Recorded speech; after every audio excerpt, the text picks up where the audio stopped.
Hello travelers and welcome to Super Express.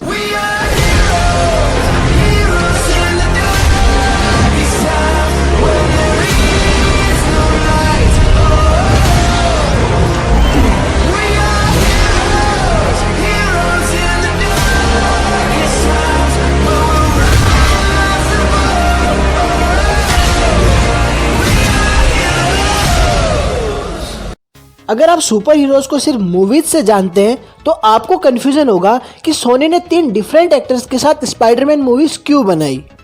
अगर आप animated series से सुपर हीरोज को जानते हैं तो आपको कंफ्यूजन होगा कि स्पाइडरमैन और एवेंजर्स के साथ एक्समैन और इनह्यूमंस भी दिख चुके हैं तो मूवीज में ऐसा क्यों नहीं।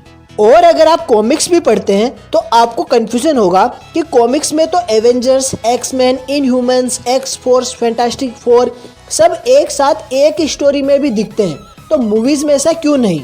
तो चलिए आपको पूरी महाभारत समझाई जाए।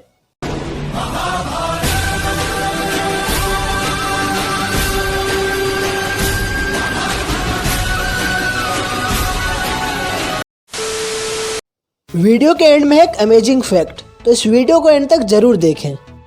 इन सब के पीछे हाथ है राइट्स का, और अच्छे से बोले तो मूवी राइट्स का। ये हक की बात है। मार्वल कॉमिक्स में इन सब कैरेक्टर्स को एक साथ दिखाया जाता है और सब कैरेक्टर्स एक ही यूनिवर्स का पार्ट है। पर 1998 में मार्वल ने अपने कैरेक्टर्स के मूवी राइट्स डिफरेंट स्टूडियोज को बेच दिए। सबसे पहले मार्वल ने ब्लेड के राइट्स बेचे न्यू लाइन सिनेमा को और हमें ब्लेड की मूवीज देखने मिली। यूनिवर्सल पिक्चर्स के पास गए हल्क और उससे रिलेटेड कैरेक्टर्स के राइट्स, जिसके बाद हमें 2003 में एक मासूम हल्क मूवी देखने मिली। ये सच में हल्क का बच्चा लगता है। इन सब के बाद फॉक्स के पास गए एक्समैन, फैंटास्टिक फोर, डेडपूल जो कि एक्समैन में ही आता है, और एक्स फोर्स के राइट्स। इस डील में यह भी मेंशन था कि अगर कैरेक्टर म्यूटेंट है तो वो फॉक्स का होगा। ओवरऑल देखा जाए तो फॉक्स के पास कैरेक्टर्स की कोई कमी कभी हुई नहीं। इनके बाद सोनी पिक्चर्स के पास गए स्पाइडरमैन और उससे रिलेटेड कैरेक्टर्स के राइट्स। स्पाइडरमैन के साथ साथ सोनी के पास घोस्ट राइडर के भी राइट्स थे। इस पूरे बंटवारे को सबसे बेस्ट एक्सप्लेन करती है ट्विन गीक्स की ये विजुअल गाइड। लेकिन ये गाइड कुछ साल पुरानी है और अभी सिनेरियो कुछ नहीं, बहुत अलग है। फिलहाल आज के टाइम में मार्वल के कैरेक्टर्स सिर्फ 2 स्टूडियोज में बंटे हैं, मार्वल स्टूडियोज और सोनी पिक्चर्स। तो ये चेंज आखिर आया कैसे? सबसे पहले मार्वल ने एक्वायर किए ब्लेड के राइट्स और अब हमें फ्यूचर मार्वल मूवीज में ब्लेड भी दिखेगा। वहीं यूनिवर्सल के पास हल्क के राइट्स तो थे, पर एक कंडीशन के साथ, और वो कंडीशन थी कि यूनिवर्सल को हर 3 साल में एक हल्क मूवी बनानी होगी।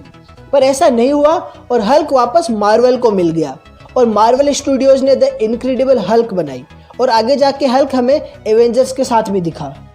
इसके बाद हुई डिज्नी फॉक्स डील, जिसमें डिज्नी ने फॉक्स को खरीद लिया, यानी X Men, Fantastic Four, X Force सबके राइट्स डिज्नी के हाथ में आ गए। आपको बता दें कि मार्वल स्टूडियोज डिज्नी के अंडर ही आता है, तो अब एक्समैन, फैंटास्टिक फोर और एक्स फोर्स सबके राइट्स मार्वल को मिल चुके हैं। तो अब Wolverine, Deadpool, X Men, Fantastic Four सबके सब हमें मार्वल के सिनेमैटिक यूनिवर्स में दिखेंगे, शुरू से नए ढंग से। लेकिन डेडपूल वही रहेगा और R-रेटेड डेडपूल 3 भी बनेगी। अब बात करते हैं सोनी पिक्चर्स की। सोनी पिक्चर्स के पास थे स्पाइडरमैन और घोस्ट राइडर के राइट्स। सोनी ने घोस्ट राइडर मूवीज तो बनाई पर कुछ खास फायदा नहीं हुआ, तो सोनी ने घोस्ट राइडर के राइट्स मार्वल को वापस दे दिए। वहीं स्पाइडरमैन को कई बार तोड़ा मरोड़ा। पहले सोनी के under Tobey Maguire starring Sam Raimi की स्पाइडरमैन मूवीज बनी, पर उसमें कुछ क्रिएटिव डिफरेंसेस के कारण सैम रेमी ने 3 मूवीज के बाद मूवी नहीं बनाई।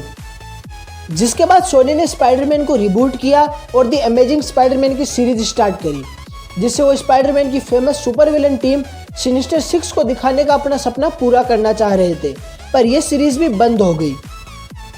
इसके बाद मार्वल स्टूडियोज ने सोनी के साथ डील करी स्पाइडरमैन को मार्वल सिनेमैटिक यूनिवर्स MCU में दिखाने की, और हमें स्पाइडरमैन मार्वल स्टूडियोज की मूवीज में दिखा। इस डील से दोनों स्टूडियोज को फायदा हुआ। MCU फैंस स्पाइडरमैन को बाकी मार्वल कैरेक्टर्स के साथ देख के खुश हैं। सोनी भी मल्टीवर्स या कहे तो स्पाइडरवर्स की प्लानिंग कर सकता है। सोनी भी अब टोबी मैगवायर और एंड्रयू गारफील्ड के स्पाइडरमैन की और मूवीज लाने की प्लानिंग में है। वहीं वेनम मूवी का यूनिवर्स भी ऑनगोइंग है, जिसकी दूसरी मूवी शायद मोरबियस हो। और एमसीयू का स्पाइडरमैन तो है ही, फैंस खुश और पैसा फुल वाली डील। अब एकदम शॉर्ट में समझे तो एक्समैन और फैंटास्टिक फोर की मूवीज जो आपने देखी उन्हें भूल जाओ, क्योंकि एमसीयू में इनको एक फ्रेश स्टार्ट मिलेगा नई स्टोरीज और न्यू एक्टर्स के साथ। वही डेडपूल वही रहेगा जिसकी थर्ड मूवी एमसीयू से कनेक्टेड होगी या नहीं ये अभी कंफर्म नहीं है। स्पाइडरमैन की मूवीज आप मल्टीवर्स की तरह भी देख सकते हैं और सोलो भी। इस मामले में डीसी कॉमिक्स और वार्नर ब्रोस फायदे में है। उनके पास डीसी कैरेक्टर्स के सारे राइट्स मूवीज से लेके गेम्स तक सब कुछ है। तो ये थे Marvel characters movie rights explained. इनमें भी कुछ टॉपिक्स जैसे सारे एक्समैन न्यू होंगे तो डेडपूल वही कैसे, और स्पाइडरमैन को लेके एक डिटेल्ड वीडियो बन सकती है। तो अगर आपको इन टॉपिक्स या किसी और टॉपिक के बारे में जानना है तो कमेंट्स में या इंस्टाग्राम पर बताएं। पर उससे पहले इस वीडियो को लाइक और शेयर करें और हमारे चैनल को सब्सक्राइब कर बेल आइकन दबाएं और हिस्सा बने इस journey to a different reality का। अब आपके लिए एक अमेजिंग फैक्ट।